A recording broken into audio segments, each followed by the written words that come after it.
In today's video, I will break down 5 variations of the single paradiddle by incorporating accents within the different subdivisions. The goal is to analyze and memorize the most efficient movements that will help us stay relaxed and therefore play faster and cleaner. In order to perform our accents and ghost notes properly, we need to make the distinction within the volumes.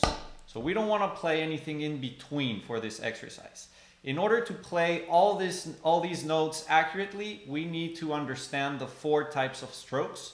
So I'll go over it really quick here, but if you're not familiar with this, I really recommend you watch this video. I go more in depth there. But pretty much the first type of stroke we're going to use is a full stroke. And this exercise is all about anticipation. It's all about anticipation. So a full stroke is an accent. So we're going to start in this position here. There's no need to start here to go up and then go down again. So we're going to start here and we're going to allow the stick to bounce all the way back up. So what this is going to do is this is going to be a natural accent that is going to set us up to play a following accent as well. Now, if I play the accent and I leave my stick down here, that's a downstroke. The downstroke is an accent as well, same volume, but it prepares us to play a following ghost note. That ghost note can be a tap stroke, which is like a mini full stroke like that. And the tap stroke is a ghost note that sets us up for a following ghost note. And we also have the upstroke. That's the 4th type of stroke. The upstroke is a ghost note that starts in a low position, ends in a high position, therefore preparing us to play a following accent. With those 4 motions there, we are going to eliminate all the unnecessary motions and all the unnecessary tension. So in the first exercise, we are going to accent every note. This is the first step. We need to get used to play all full strokes. We want to get used to the stick bouncing all the way back. So we don't want to do this here. 1, E, and up, 2, E. So you see how my sticks are moving all over the place? We want to be very accurate. It's either a full stroke or a downstroke. So in this case, all full strokes. 1, E, and up, 2, E, and up. So it's all volume 10.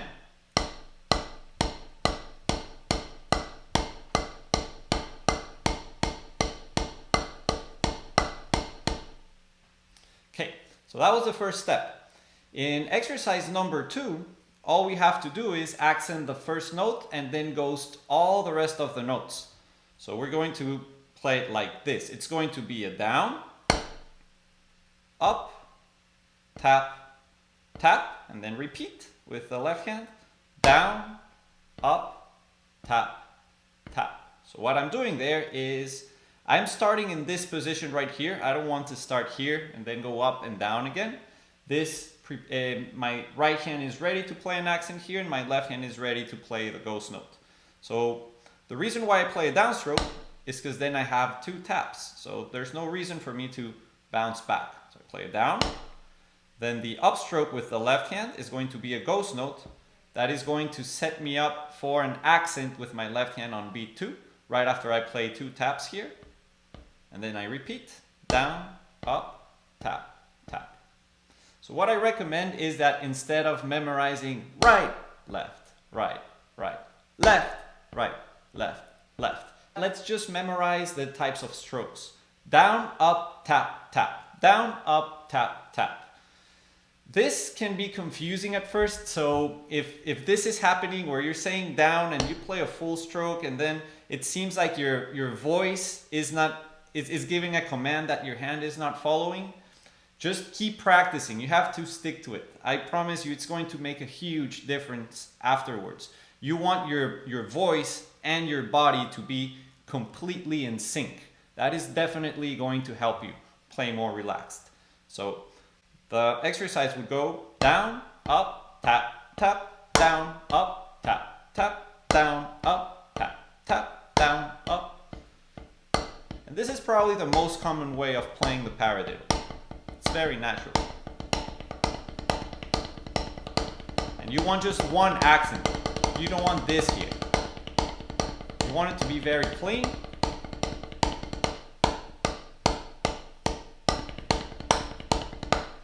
So that's exercise number 2 right there. Then we're just going to move the accent across all the subdivisions. So now, what do we do to accent the E? So do we start in this position here? Well, this will cause me to accent beat 1. So if my first note with my right hand is going to be a ghost note, I'm going to start down here. Then my first left hand is an accent. So this is my starting position right here. 1, E and up. 2, E and up. Tap. Down, tap, up, tap, down, tap, up, down, tap, up, tap, down, tap, up. 1, E and 2, 3, E and 4, E and up. Then exercise number 3, we're going to accent the and. So what do we do here? We start with a ghost note with both our right hand and left hand, which means that this is our starting position. And we're going to actually play an upstroke with our right hand here. That will prepare us for the accent on and, or on the next right hand. So we have up, tap, down, tap, up, tap, down, tap, up, tap, down, tap, up, tap, down, tap.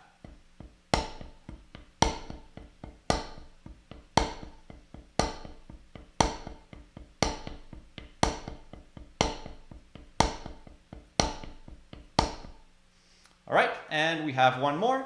And in my opinion, this is the most difficult one, speaking technically, because we have an up, down right away. So check it out. We're going to start with 2 ghost notes. So tap, tap, up, down, tap, tap, up, down, tap, tap, up, down, tap, tap, up, down, down, tap, tap, up, down, tap, tap, up, down, tap, tap, up, down.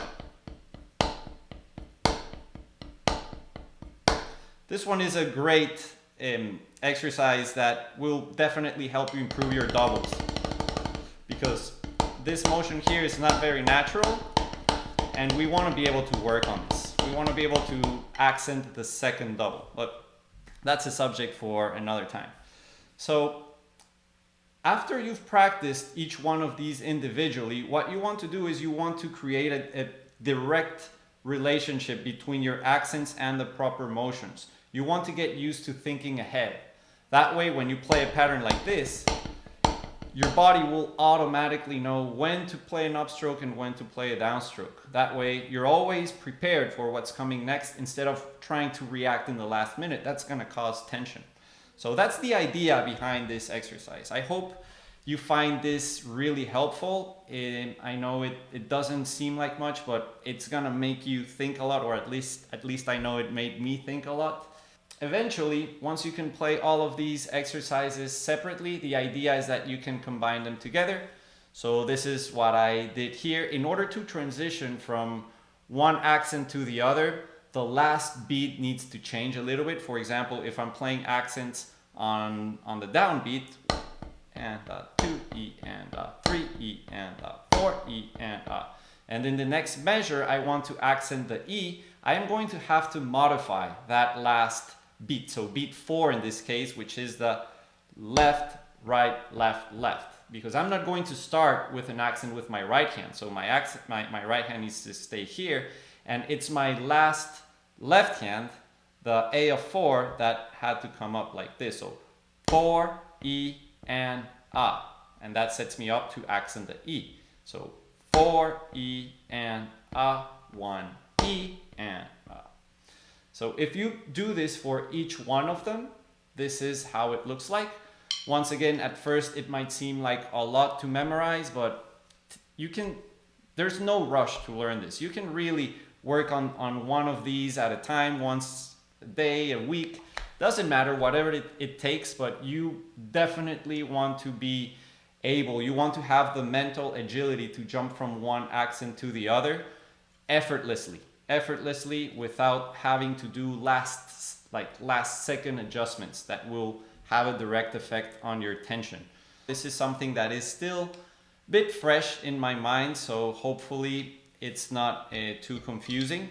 I have a course that I did. I became pretty obsessed with the upstrokes, downstrokes, and all that, because I realized that this is really the key to unlock these super high speeds. So I have this PDF. It's a PDF with around, it's more than 300 exercises. I don't know if it's like around 500, and it really breaks down every pattern and every possible sticking, where we will analyze these up and down and taps and full strokes and all that. It really helps. So if you're interested, there is a link in the description below. It's only $5 and you'll get more than 300 exercises. You'll find enough there to practice for 2 entire years. I guarantee you that. So I hope you like this type of content. Let me know if you have any questions, and I will see you guys next time.